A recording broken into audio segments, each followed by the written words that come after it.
Hey everybody, welcome back to my channel. Thank you so much for stopping by. I am glad that you're here. Today we are in the tunnel again, checking things off of the list. The list is long, and so we're gonna try to get some things done today, and I thought I would take you along with me. So if you're new here, I am Barbara. I live in Tennessee in Zone 7B, and right now we're standing in my tunnel that is 30 by 96. You can see her in all her glory right there. So we garden in this space 24/7, 365, all year long. We garden in this space, but we also have an outside garden as well that we do just in the summertime. And then we also have a garden behind our house. So we're gardening in many spaces and many places. But today we're in the tunnel, and a couple of things that I'm doing is I still have a lot of extra plants left, but some of them are on their last leg. So we're gonna kind of separate today what's good, what's not. And then there's some that I found that I am going to definitely try and keep. And these are, this is a 6-pack of jalapenos. I'm going to up pot these and preserve these until I can use them. I'm going to use them in the back of my house once I harvest my garlic and my onions. So we're going to up pot these and give them some love today. So I found 2 packs of those. I'm pretty sure both of these are jalapenos. This one's not labeled, so it's mystery, but I think it's jalapenos. And then I found like 5 Ajvarsky peppers and then an Ozark giant red pepper. So that means that's things that we don't have to buy. So in terms of our garden spaces, the space behind my house, I have 5 raised beds, and right now I have 3 beds of garlic and 2 beds of onions.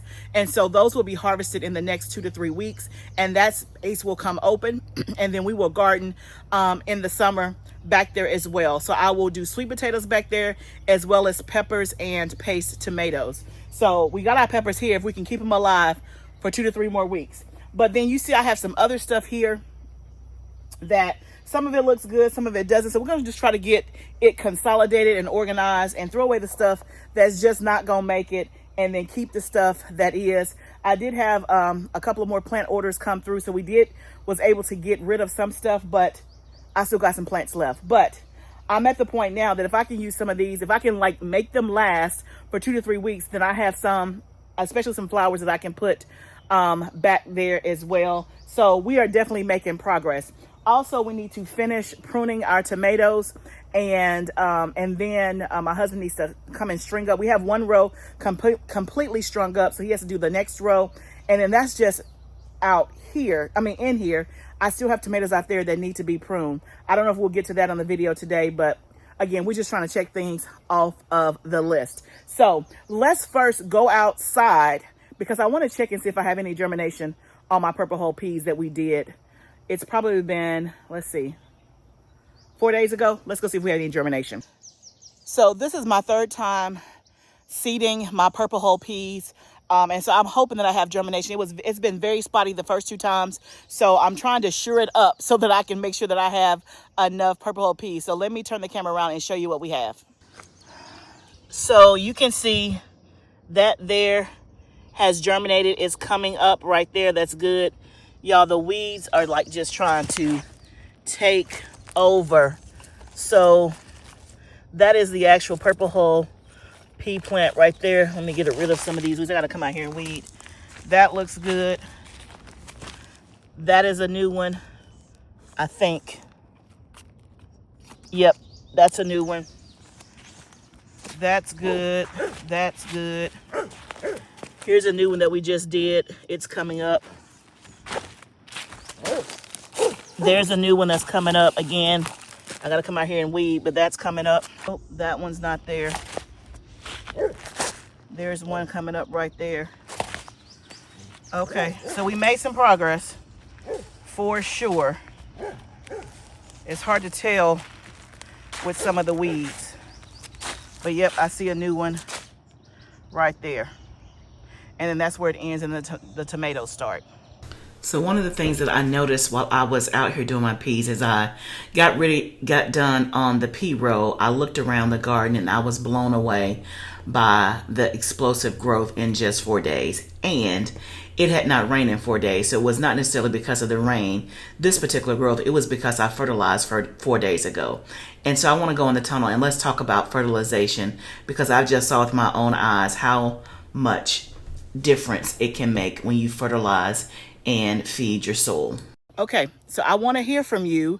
Have you fertilized your garden yet? For those of you who have already put your plants in the ground and they have been in the ground, let's say at least 3 weeks, tell me below if you have fertilized. If not, I need you to fertilize this week. I'm telling y'all, it makes a difference. You have to feed your soil, i.e. direct to your plants, right? And so it's just like anything else. It has to have nutrients and food. Now, when you put your compost in and top dress your beds with a new thing of soil, compost, and you may do fertilizer when you first put it in, that, depending on what kind of fertilizer you use, it may either be a slow release or a quick release, but generally it's going to last maybe, 60 days or so.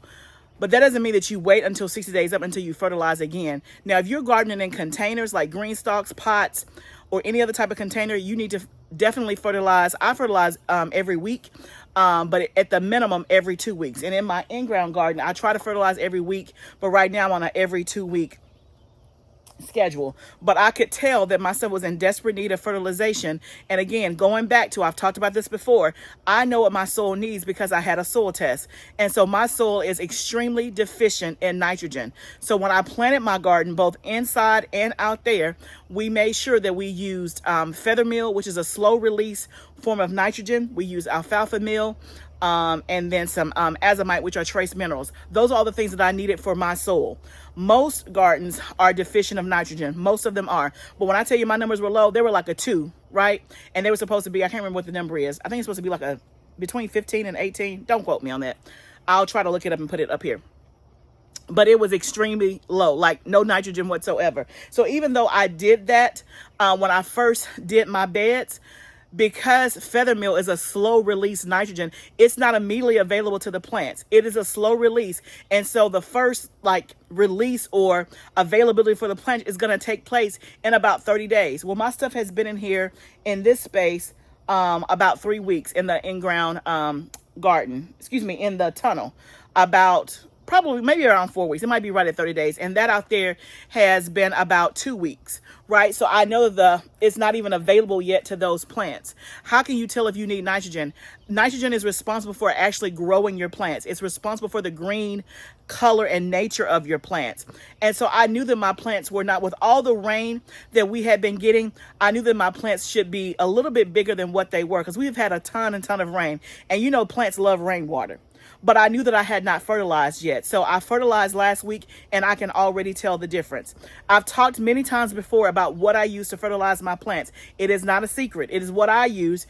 You're welcome to try it if you would like, but don't ever feel like it's a secret. It is not a secret. I tell people all the time what I use. But what I specifically used last week was a liquid nitrogen. Why? Because I know that my soil is deficient in nitrogen. I get this from M.I. Gardner. It is 911 Reviver. If you're new to gardening, the 9 is nitrogen, the 1 is phosphorus, the other 1 is potassium. So NPK, when you see those 3 numbers on anything that you buy when it's related to the garden, that's what those numbers mean. And so this is high in nitrogen, and it's a liquid fertilizer, so it's going to be more readily available. So I use that specifically. And then the ones that I normally use, which are Ultra, which is by AgriGrow. Let's see, where is it? I can't lay my hands on it. Here it is, but I think the label has Ultra by AgriGrow.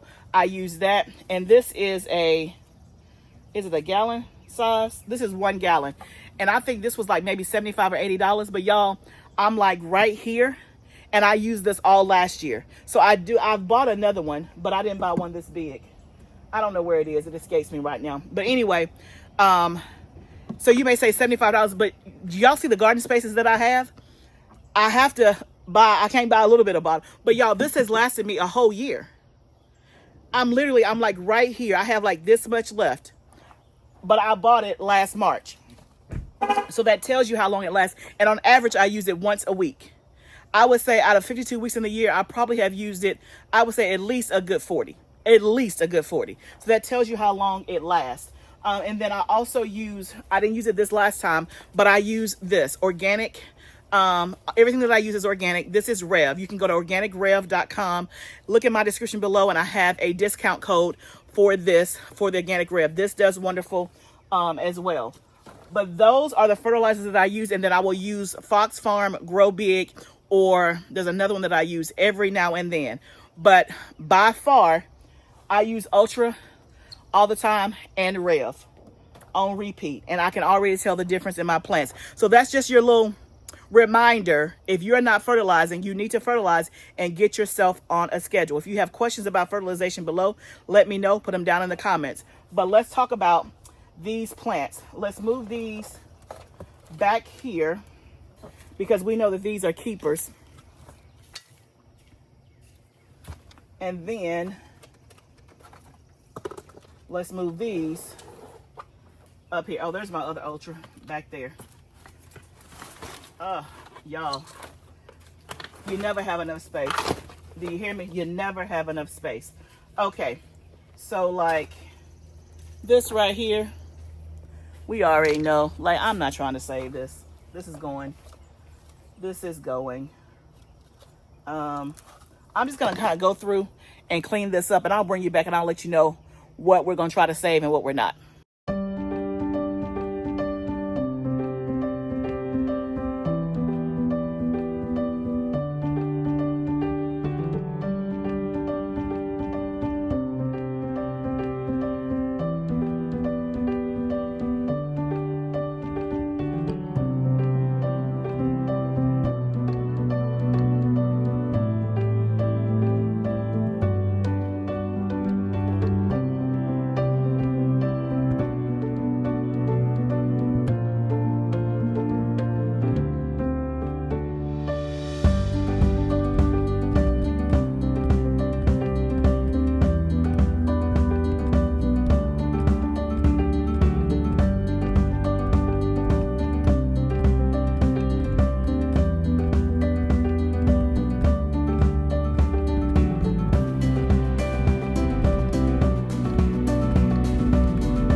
Okay guys, so I got most of them potted up. So I got a tray of 12, two trays of 12, which is 24.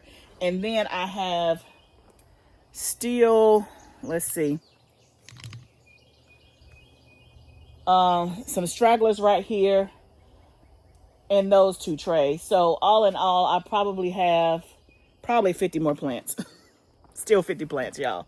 But that's okay, because I'm going to try to use some of these in the back of the house. But at least I got them like a little bit more consolidated, and I got them up potted. The ones that I'm trying to save, if I have space for them, at least I'll have them on hand. And so I'll let them hang out here. I got mostly peppers. I got jalapenos. I got Ajvarsky. I got 1 Ozark Red Giant. I have like 2 or 3 squash / zucchini. And then I got a couple of zinnias up here. And then down here, I have quite a bit of, let's see, like 12 celosia, maybe like 10 more zinnias. I have 2 Anaheim peppers, and then I have like 5 tomatoes there that I saved because I have some spaces out there where I can put the tomatoes. I had done my sweet pea, like the sweet pea flowers, but they have not done anything. It's my 2nd year in a row. I don't know what I'm doing wrong. But anyway, they haven't done anything. So, and they were up by a trellis, so I can put tomatoes there. So I will put those there. So I got a place for that. The Anaheim peppers, I gotta go over here to my spicy pepper berry, see if I have a space for that. I don't know. But let's see if we can prune at least the first row of the peppers. It's not, excuse me, not the peppers. The first row of the tomatoes we started. And then let's see where we are when we do that.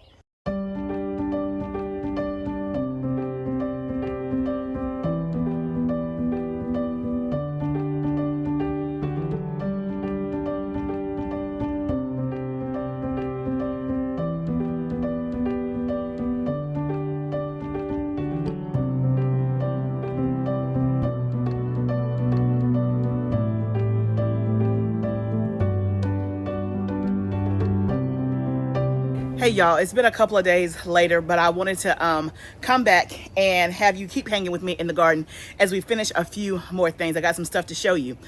So I did end up finishing the pruning of all the tomatoes in the tunnel. So I don't know if you can tell, that's like all the the things I clipped, but everything is pruned. I'll try to take it. When you see the garden tour, you'll see that it's pruned, but everything is pruned up. And so now it's even time. So the ones that I pruned last week, it's time to actually clip them up.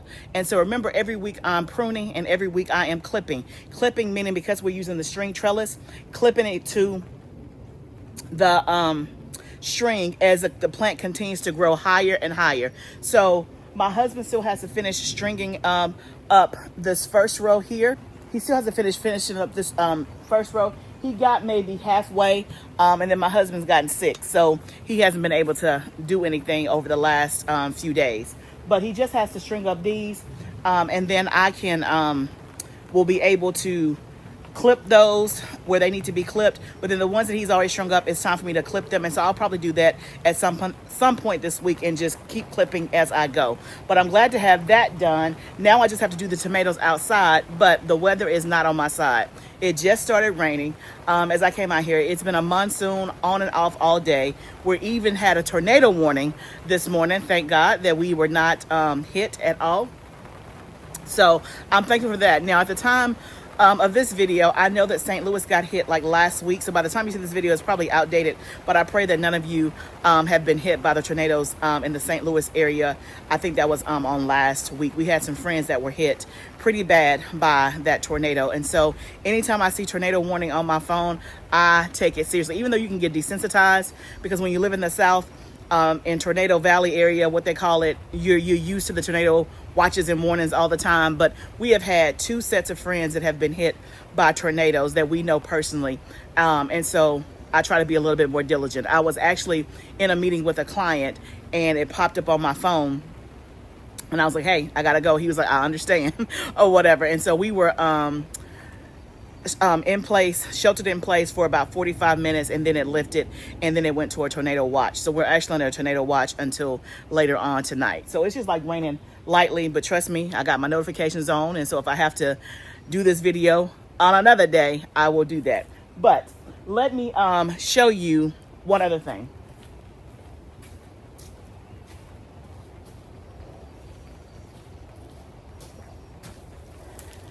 So this is my last kale plant in the garden. As you can see, it is bolted, has flowers, the whole 9 yards. Now, I know that kale is a cool season vegetable, and I never let my kale stay this long. But I had one long kale, and I decided, let me just see if it's gonna make it, right? Now, I wonder if it would have done differently with the shade cloth. I don't know, because every other kale in here bolted before the temperatures even got that high. But people have told me, oh, I grow kale all summer. Oh, I grow collards all summer. It ain't work for me. Number one, I don't try to make it work, but I did try a little experiment by keeping this one kale. But as you can see, it's bolted. But I am going to harvest the rest of this kale that's on here and take this in the house. That'll be our last fresh kale until the fall. And then this was over here at the very end of the cucumber row. So I bought one cucumber plant to put over there. And so let's do that and put that cucumber plant in there, and you can see how well the cucumbers are doing. But first, let me harvest these kale leaves because it just bolted in the last 2 days. It ain't better. It's gonna be good. Y'all know I don't like to see holes left behind, so I must plant something in the hole. So I had one cucumber that I bought at a nursery that was having a sale to put in this spot so that it is right beside all of its other cucumber friends. So I'm just putting that one in the ground. The cucumbers, I'll show you on the garden tour when I do one, are doing well. I have some little cucumbers starting. I have plenty of yellow flowers, so cucumbers are definitely on the way. So we're just going to add this one to the bunch at the very end. And this is just a standard, I think it said burpless cucumber on the tag. You can see the overall cucumbers are doing great along this trellis. You can see we have some cucumbers forming right there. So they're looking good. We're just adding that one to the bunch. Next, I want to show you my potatoes. Those are a few that I harvested. But here's the reason why I decided to harvest. Because I'm seeing this right here. it's like it was good enough, like something like snipped it off there, which I've never seen that before. It could be okay, but like here, the flowers were there, and then you can see where it looks like it's been nibbled off, topped off or something, which is strange. And then I had all of these that I pulled up were lying down, which potatoes do fall over right before it's time to harvest them, and they turn brown. So I do have some browning, but when I pulled them, most of them I would say may or may not be ready. And when I mean ready, I'll kind of explain what that means. And there's a lot of fire ants in this bed, which y'all know me and fire ants, like they're all over the leaves. I don't know if you can see them there. Yep, they're all over the leaves. Okay, y'all, so I went ahead and started to pull some, and some of them are actual potatoes, and then some of them still look like this, like the piece that I put in there when I first started. So I don't know that this was a complete success, but we're gonna get what we can and try to avoid the fire ants. There's some that's a pretty nice size. Oh, so what I was saying was, so I don't forget, what I was saying, these are on this row right here is Yukon Gold potatoes, and I planted them March 13th. So at the time of this video, they're 68 days old. You can start harvesting Yukon Gold potatoes at 70 to 90 days. Obviously, if you do it at the 70-day mark, then it's going to be what they call like baby potatoes or new potatoes, which are going to be smaller. If you wait to the 90 days, then they'll be bigger. But because I don't know if there's something going on in this bed, I would rather have some than none. So I'm going to try to get the ones that I can. So, and I think I'll just finish this row out, and then maybe I'll leave these in here. And I want you guys to tell me, is what I'm seeing at the top where it looks like something has nibbled off the top, does that mean anything? Because I don't know. Where are my snippers? Okay. So I'm going to try to get these potatoes that I can without any fire ant stuff. So I'm being extra careful. Okay. And I'll let you know what we end up getting.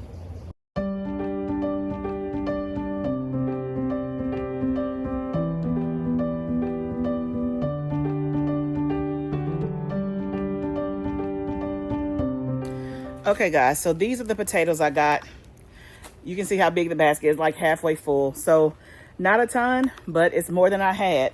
And I would say most of them, I have a couple of decent sized ones in there, but most of them are like this size. I'm gonna rinse these off just because this bed was covered with ants and I don't want to take the ants in my house. And I'm not going to store these. Now, if I was trying to store these, when you pull your or harvest your potatoes, if you want to store them for long-term storage, you would not water them. You would let them cure, which, you know, put them in a cool, dark, dry place for 2 to 3 weeks, and the skin will be hardened, and that way they will store longer. But you can eat these immediately. And that's, I mean, I'm not going to try to store these because it's only but a few. I will make something out of this, either some mashed potatoes or some potato salad, or I don't know. I'll do something with these right here. But I am going to like lightly mist them just so that I don't take ants into the house. And then let me show you what I did with the rest of the bed. Okay, so y'all, here's the bed. I got one whole row done, and then I went ahead and pulled most of my snapdragons. I left one and just cut it down. One of you subscribers told me that snapdragons may be perennial in my area. I'm in zone 7B. They prefer cooler weather, and so that's why they were dying, because it's just hot in here. But I kept one to see and test the theory and see if it'll come back in the fall, but I got rid of the rest of them just because I didn't want to take up that whole bed space with all of those snapdragons. But I did harvest me the rest that looked decent to go in my house for a flower arrangement. But y'all, let me show you. Look at this. That just baffled me. Y'all, does that mean something's wrong with the potatoes? Like, those have flowers. These is like the flowers, like something snipped them off. And I've never seen that before, but I'm by no means a expert potato person. But I'm gonna leave the rest of these in here for another week or two and see how these do and if they get bigger. Okay guys, I had one more thing to show you, but I'm not gonna press my luck. The rain has picked up. I don't know if you can hear it, but it's picked up. We're still on the tornado watch, but I don't want to chance it before it gets really too bad. So I'm just gonna take my little goodies. So I got the potatoes, I got my snapdragons, I got my kale. We got all the tomatoes done. We got the cucumber planted. I had some more stuff to show you, but that'll be on the next video. I cannot wait to see you in the next video. Definitely subscribe to my channel, and remember, gardening is a journey. Let's grow together, and let me get in the house.